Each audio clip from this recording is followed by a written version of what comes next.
Welcome to Pragim Technologies. I am Venkat. This is part 37 of SQL Server. In this session, we'll learn about what a unique index is and the difference between unique index and unique constraint. Before continuing with the session, I strongly recommend to watch parts 9, 35 and 36 of this video series. So what's a unique index? Unique index is used to enforce uniqueness of key values in the index. Let's understand this with an example. I have this sample SQL script here which creates table TBL employee, and if you look at the script, the ID column is marked as primary key column, and by default a primary key constraint creates a unique clustered index on that column if another clustered index doesn't already exist for this table. Let's look at this in action. Okay, so let's create this table TBL employee using the script. Command completed successfully, so the table should have been created. Since we have marked this ID column as the primary key column, a unique clustered index should have been created on that column for this table. And obviously to find that out, we can make use of the system stored procedure sp_help index, passing in the name of the table, which will list all the indexes that are available for this table. So let's execute this. So we have a unique clustered index on the ID column, and this is the name of the index. This is one way to find out the indexes that are available for a given table. Another way obviously is to use the Object Explorer. So within the Object Explorer, refresh the tables folder and you should see the TBL employee table. Expand that, expand the indexes folder, and you should see an index that we have just created. And this here says it's just a clustered index. It doesn't tell us whether it's a unique or non-unique index. To identify that, you can right click on the index, select properties, and you should see this checkbox checked, which proves that this is a unique clustered index. Okay, now how did we get this unique clustered index? Because we marked this column as primary key column, it created this unique clustered index behind the scenes. Okay, now since we marked this ID column as a primary key, there should be a primary key as well with that column. So when I expand that, okay, look at the primary key here in the keys folder. Look at the primary key and look at the index. They're actually the same thing, pk_tbl employee and that random number. Okay, so in reality, the primary key constraint actually uses unique index behind the scenes to enforce the primary key constraint. Okay, let's prove that. Let's try to drop this index. Okay, let's copy the index, and obviously to drop the index we can use drop index statement, drop index table name dot index name, because anytime you drop an index you need to specify the table name as well. Let's execute this and see what's going to happen.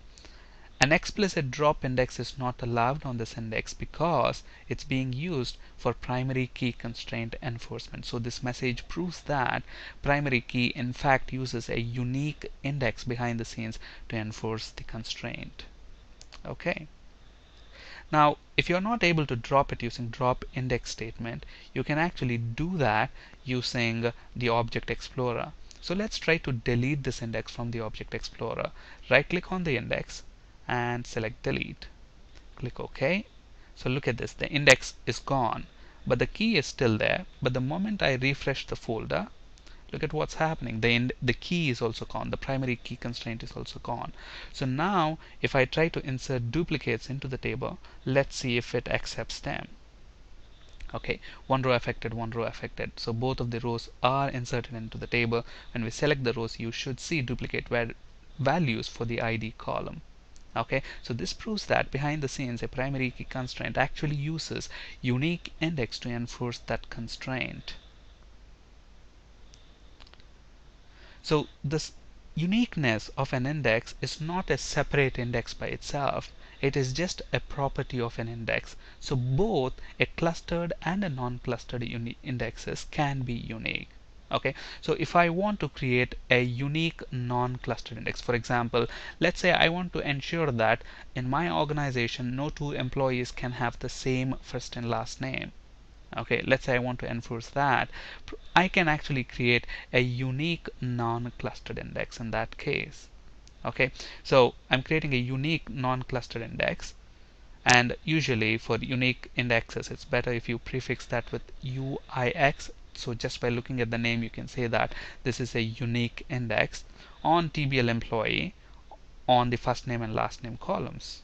Okay, so here we are creating a unique non-clustered index. Okay, so difference between unique constraint and unique index. If you remember, in part 9 we have actually spoken about unique key constraint. Okay, so anytime you want to enforce uniqueness across one or more columns, we will actually use unique key constraint. Okay, but now we are talking about using unique index. So what's the difference between them? Actually, there are no major differences between a unique constraint and a unique index. In fact, when we add a unique constraint, a unique index gets created behind the scenes. Okay, let's look at that in action.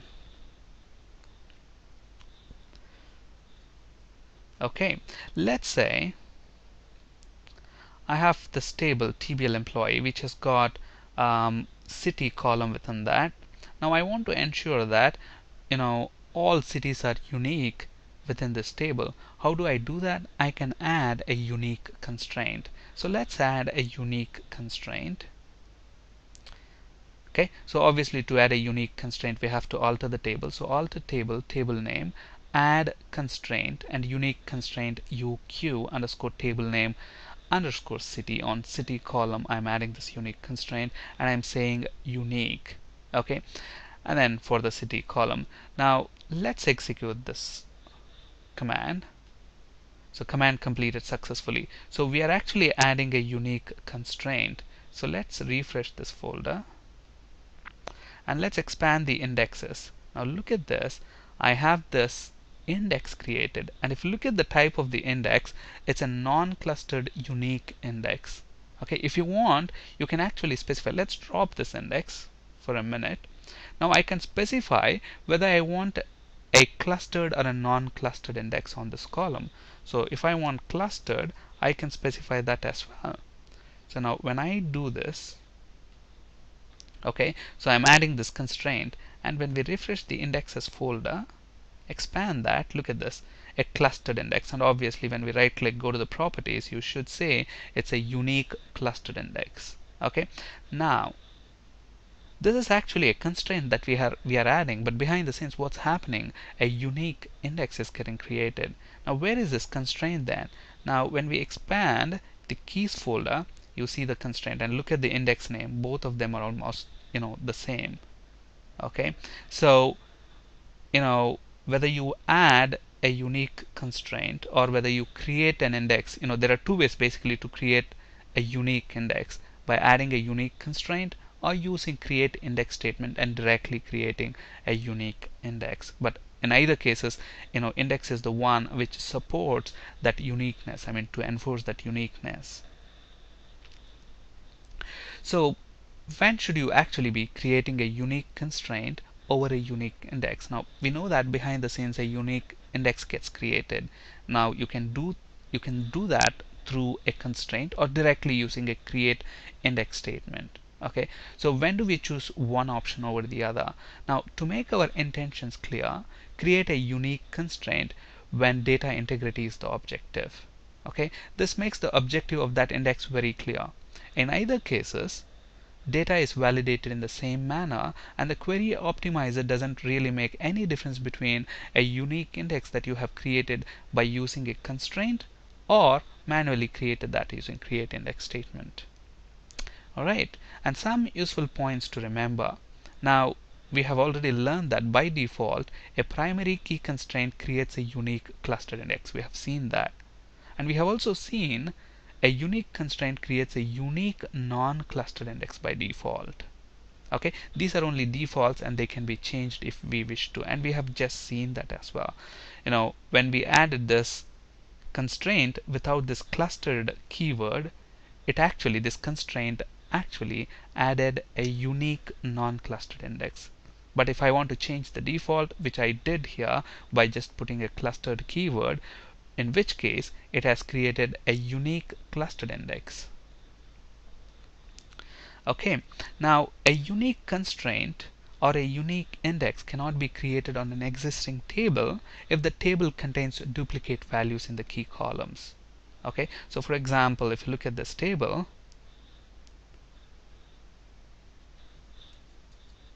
the ID column value is duplicated, and if I try to add a unique constraint or a unique index on this column, it's going to fail. Why? Because you already have an existing duplicate values there. So until you clear them, you cannot actually add an index. Or another option is basically to include another column in your unique index. So if I include both ID and first name, I want to ensure that there is uniqueness in the combination of both the columns. So one way is to delete the duplicate value. The other way is to basically add or remove columns to ensure uniqueness across one or more columns.